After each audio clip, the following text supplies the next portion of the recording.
సంతకం అవ్వలేదా? సంతకం అవ్వలేదా? ఇంటి కూడా పెట్టామ్మా.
అవి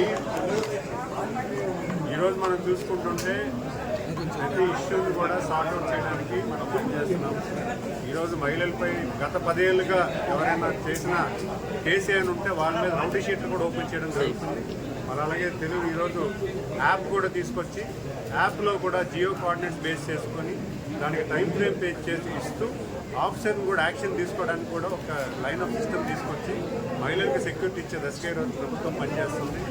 ప్రతి ఇష్యూను కూడా చాలా సీరియస్గా తీసుకుంటున్నాం. ఈరోజు మనం చూసుకుంటే గత 6 నెలలుగా ఒక ఇష్యూ అయింది రాంభద్రపురంలో.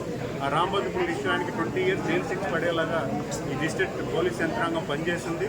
చాలా అంటే కాన్సన్ట్రేటెడ్గా ఫోకస్డ్గా ఈ ప్రభుత్వం పనిచేయడానికి ఎటువంటి మహిళలపై ఎటువంటి చర్య చేసిన యాక్షన్ తీసుకునే పరిస్థితి పరిపాలన ఉంటుందనేది మనం చూస్తున్నాము, చేయబోతున్నాము.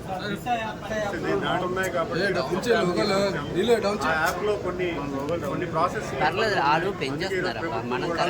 కొత్త యాప్ తీసుకొచ్చి ఆ యాప్లో కూడా దాంట్లో లోపాలన్నీ కూడా తొలగించి కొత్త కార్యాచరణ చేసి ఇంకా సిస్టమేటిక్గా పనిచేయడానికి కూడా ఈ యాప్ డిజైన్ చేయాలి. పోలవరం యాక్చువల్గా 3 phases కింద చేస్తున్నారు. ఖచ్చితంగా అది ఫస్ట్ ఫేజ్లో దాన్ని కార్యాచరణ చేశారు. ఉత్తరాంధ్ర సుజల స్రవంతికి కూడా కొన్ని గ్రీవెన్సెస్ వచ్చాయి మాకు.